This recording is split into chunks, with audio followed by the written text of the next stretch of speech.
My name's Simon Jenkins. I'm the regional franchisor for the eastern suburbs and lower North Shore in Sydney, but I am also, for the last 15 years, been Jim's Mowing North Sydney.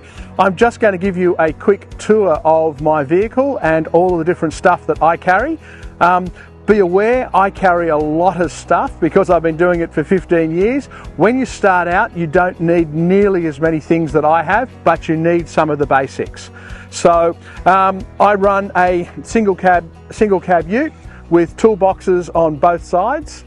They're quite a narrow toolbox so that I can fit two mowers side by side out the back and be able to put rubbish in through the middle. I also have toolboxes underneath. This one carries my fuel, and there's a similar one on the other side. So one takes 2-stroke, one takes 4-stroke, and then I have an under tray as well. All right, so this is my setup on this side. This is deliberately set up this way so that it's on the passenger side, which means when I open things up, and this is what I use most of the time, it's just easy to be able to get it out and have it. So in here I have, I'm just going to run through the bottom shelf. I have batteries for my battery powered equipment. I have whippersnipper cord. I have a small handheld hedge trimmer. I have 2 blowers. I have an employee that normally works with me, so that's why we have 2 blowers. So from time to time we might both be blowing, so it's always good to be able to have that. I have grass bags. I then have a dedicated whippersnipper. I then have 2 telescopic hedge trimmers, so they extend out for additional reach. I have a long pole pruner on there as well, and which just allows me to be able to reach about 4 metres up and just to be able to trim lightweight branches that get in the way. And I also have a battery powered blower as well, because some places I go to require a battery powered. If you're starting out, you don't need all of this sort of stuff. What you need is a blower, absolutely, be it battery or be it petrol, but you must have a blower. You need a multi-tool or a whippersnipper. When I started out, I got one multi-tool, which is one head, and I have the attachments to be able to be a long hedge trimmer and a short hedge trimmer, a whippersnipper and an edger, and also a pole pruner, which is a chainsaw on the end of it. So one tool was able to do all of those things. And then as I built my business, I then looked at what I wanted next. And in my case, I decided I wanted a dedicated whippersnipper. And so I then spent the next at least 10 years with a multi-tool and hedge trimmer combination.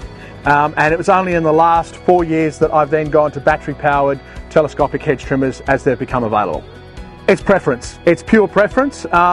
It might depend a little bit on the areas as well. So the bigger the area, probably the easier it is to have petrol. But if you're in smaller areas where you're in and out of properties, the noise is much less, and also so the annoyance level with neighbours and things like that is less as well, and you've got plenty of chances of being able to go in and out. So it's a difference between doing, say, 100 to 200 square metre lawns to doing a 2,000 square metre lawn. I carry 6 batteries, right? So I carry 6 batteries in mine. Generally speaking, I will use between 3 and 4, but I've always got 2 spares. I have different sizes depending upon it. So for my battery powered hedge trimmers, I use my lightweight 2.5 amp batteries. But for my mower, I use my 10 amp batteries. So, and then I've got 5. So it's just a combination of those sorts of things. So having a range of batteries works with that as well. So, and all I do is I take them home at the end of the night and I just put them on the chargers at home. Once they're fully charged, I put them in a bag at the front door and pick it up on my way out in the morning. Yeah, look, so we have this design was not mine. It was designed by another Jim's franchisee when I started 15 years ago. It's a custom design because it's quite narrow. So if you actually look, it's only 45 centimetres wide, and most of them are 600 to 900 wide. The reason for that is probably more apparent if we come to the back of the vehicle.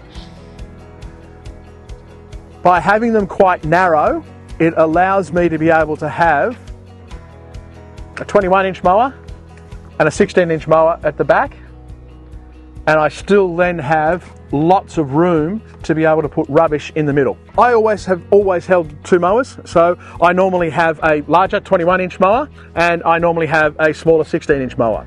The area that I am in Sydney predominantly has smaller yards, but it also has some larger ones. So I've got some where I'm going up and down stairs with mowers.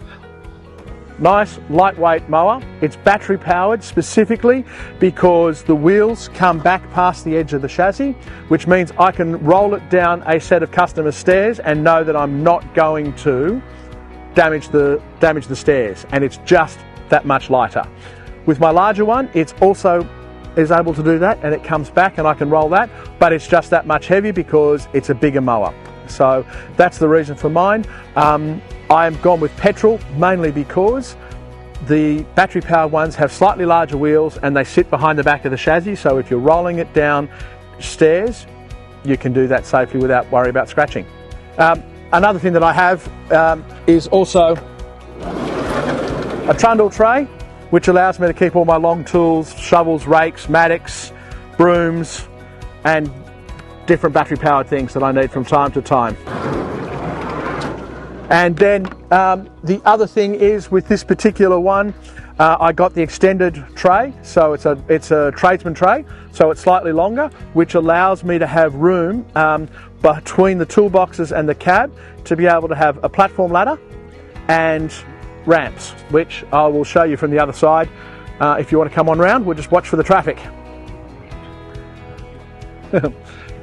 So if you have a look here, you can see that I've got two ramps so that I don't have to lift those mowers on and off by myself. If I'm by myself, I don't have to. I normally work with an employee, so we normally just lift those off, but they're available at all points in time. All right, so on this side, this is a bit like my junk drawer at home. I keep lots and lots of things in here. So if you have a look here, here's my fertilizers that I take. These are some of my sprays, different chemicals again. Here, everything's sort of labelled and clear. I run 6 spray bottles. Again, once you're starting, you don't need 6, but I have a dedicated one for organics. I have a dedicated one for Roundup. I then have path weeders, my lawn ones, and some insecticides and other herbicides. I then have a spare collection of personal protective equipment, so if I lose glasses, earmuffs, gloves, I've got a whole range of that. I then just have bits and pieces of spare parts, tape, just a whole range of different things that I find. A toolbox just with, you know, general tools and everything in it, and then a whole box full of irrigation parts. When something goes wrong with an irrigation system, I hope to have enough stuff on board that I can actually fix those as it is. And then the final thing that I have, which I would recommend people thinking about, is a ladder. These are a platform ladder, so as opposed to your standard adjustable A-frame ladder, these have a platform that you can stand on. And they're also adjustable, so you can adjust the height. In this one is 4, 5 and 6 foot high. There's another model that's 6, 7, 8 foot high. So, but it just gives you your 3 points of contact, 2 feet here, and you've got a bar that then you can lean into, so you've got 3 points of contact for ladder safety.